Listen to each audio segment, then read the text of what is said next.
Oi pessoal, tudo bem? Boa noite. Eu queria falar para vocês um pouquinho mais sobre nefrotoxicidade por drogas, que é o tema que a gente vinha falando nos últimos dias, extremamente importante, extremamente prevalente. 30% dos pacientes com lesão renal aguda têm como causa nefrotoxicidade por drogas, então achei que valia a pena aprofundar um pouquinho mais, tá? Então, hoje eu vim falar para falar algumas dicas práticas para ver se vocês entendem um pouco melhor e conseguem prevenir essa complicação tão importante do dia a dia, tá?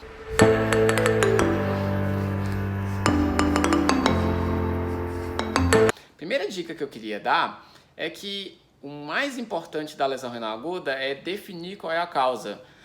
E, obviamente, não é porque eu estou usando um nefrotóxico que ele é a causa da piora da função renal. Então, eu tenho sempre que relacionar o tempo do início da medicação com o início da piora da função, com também o mecanismo de lesão e a apresentação clínica, né? Dando alguns exemplos. Se eu estou dando uma medicação que tem alteração na hemodinâmica do glomérulo, tipo, que está na moda do SGLT2, o diurético, o IECA, anti-inflamatório, a ciclosporina, eu sei que a piora da função renal costuma ser mais abrupta, costuma ser mais no início da medicação, né? Ou do aumento da dose, ou do começo da medicação. E eu posso ter oligúria associada e não costumo ter tantos de subsidiáticos mais para hipo, como hipocalemia, hipomagnesemia. Já se eu tenho uma droga que tem uma toxicidade mais tubular, principalmente aminoglicosídeo, cisplatina, eu sei que eu tendo a ter uma piora da função renal mais no decorrer de dias de exposição, é uma piora mais lenta e progressiva, não é um ponto de creatina de um dia para o outro, não costuma ter oligúria. Tudo tem exceção, tá, gente? Não é para vocês tomarem como verdade absoluta, mas só para a gente poder desenhar qual é o padrão daquele tipo de toxicidade. E que costuma ter hipos, né? Por conta da lesão tubular, costuma ter hipomagnesemia, hipocalemia. Então, é sempre importante eu avaliar se aquele meu paciente ele está encaixado naquele perfil de toxicidade para aquela droga que eu estou suspeitando. Se eu tenho uma droga que causa anemia, eu normalmente demoro mais de 7 dias de exposição para começar a ter piora da função renal. Também não costuma ser uma piora tão abrupta, é uma piora que vai um pouco de cada vez, exceto aqueles quadros mais graves, sistêmicos, com febre, com racha importante, né, de DRES. Aí sim pode ter uma piora mais aguda, porque o rim está completamente inflamado, né, extremamente inflamado. Isso não pode acontecer. Segunda dica que eu quero dar é: eu preciso saber qual é o grupo de risco maior para a lesão renal aguda para poder estar mais atento para aquelas pacientes, né, aquela população, para poder de alguma forma tentar prevenir ou dar um diagnóstico precoce. Então, disfunção renal de base é o principal fator de risco, é como se eu já estivesse partindo com um tanque na metade ou perto da reserva e estou no meio da corrida, é claro que eu vou chegar mais rápido no final do tanque. Então, é a principal população que eu tenho que ficar mais de olho. Vou fazer hospital dia de aminoglicosídeo, vou começar a IECA Brau, aumentar a dose, ou vou dar um curso de anti-inflamatório, seja lá qual for o motivo. Eu tenho que acompanhar muito mais de perto a função renal desse paciente. Além deles, em hospital, a gente fica com muito cuidado com o paciente hipovolêmico, ou que está assim, na dúvida se ele está hipovolêmico, porque é um paciente que tem muito mais risco de ter uma maior sensibilidade com qualquer droga que mexa na hemodinâmica do glomérulo, e também é um paciente que tem um aumento da concentração de drogas que tem secreção tubular, e o túbulo vai estar lá com menos filtrado glomerular, então a droga vai estar com maior concentração e vai ser mais tóxica ainda do que o habitual. Então esse é um grupo também de muito risco que eu preciso ficar vigilante muito de perto, tá? Terceira dica que eu queria dar é que existem tratamentos específicos e tratamentos mais genéricos em relação à nefrotoxicidade por drogas. Então, os tratamentos mais genéricos eles envolvem principalmente medidas para prevenir ou minimizar a toxicidade.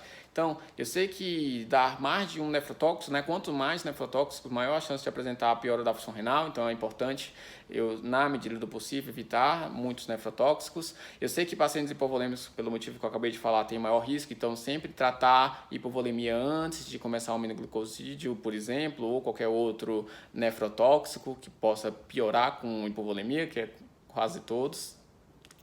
Eu sei que eu preciso diminuir a exposição o máximo possível àquela droga tóxica, então usar nível sérico sempre que possível, usar outras opções sempre que possível, né? Para gram-positivos, por exemplo, hoje em dia a maioria dos hospitais, ou a maioria é difícil dizer, mas aqui em São Paulo tem muitos hospitais que têm disponível daptomicina, linezolida, que são drogas muito menos tóxicas do que a vancomicina.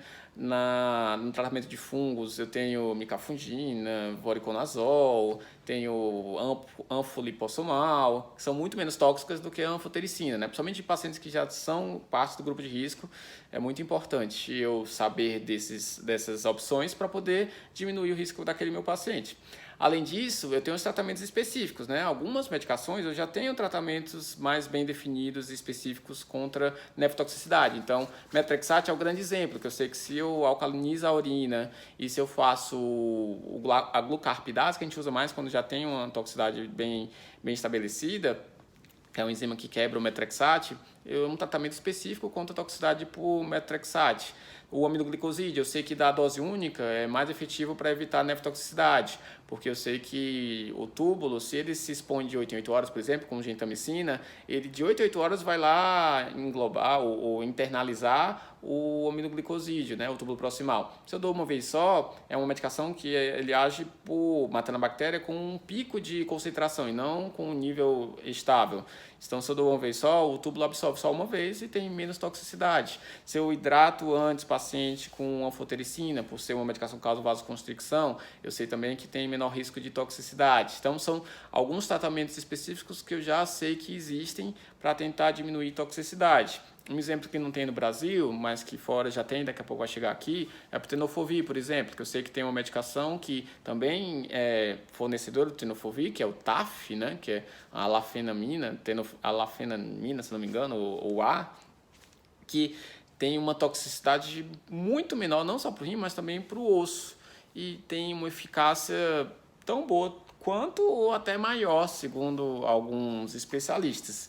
Então, fique atento que, conhecendo os mecanismos exatos de lesão, a gente tem a capacidade cada vez mais de modificar moléculas de certas formas, de formas específicas, que eu consiga diminuir a toxicidade. Quarta dica prática que eu queria dar é que o prognóstico da disfunção renal causado por nefrotoxicidade por drogas, em geral, é bom.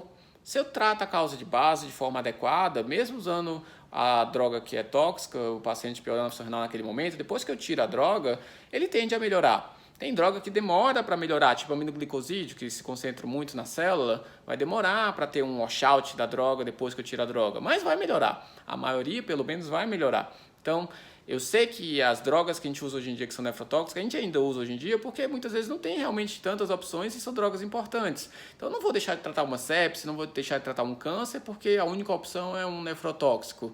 Apesar de eu saber que entrar em diálise, por exemplo, é péssimo prognóstico, eu tenho que dar aquela medicação porque é o que vai fazer com que o paciente tenha uma chance de melhorar daquela doença de base. Então, eu tenho que sempre considerar custo-benefício, mas em geral a medicação ela vai ter que ser feita. Então, eu tento diminuir de qualquer forma as toxicidades, mas eu tenho que saber que o prognóstico, depois que eu tiro, é bom para poder eu acalmar e falar assim, ó, a sua função pode piorar durante o tempo que você vai usar, mas depois que tudo melhorar, que aquilo passar, que a doença melhorar, a gente tirar a droga, seu rim vai voltar ao que era antes, ou pelo menos próximo daquilo. Tá bom? Essas são as dicas práticas que eu queria dar para vocês. Espero que vocês tenham gostado e a gente vai se falando aí pelo Nefropapers. Até mais.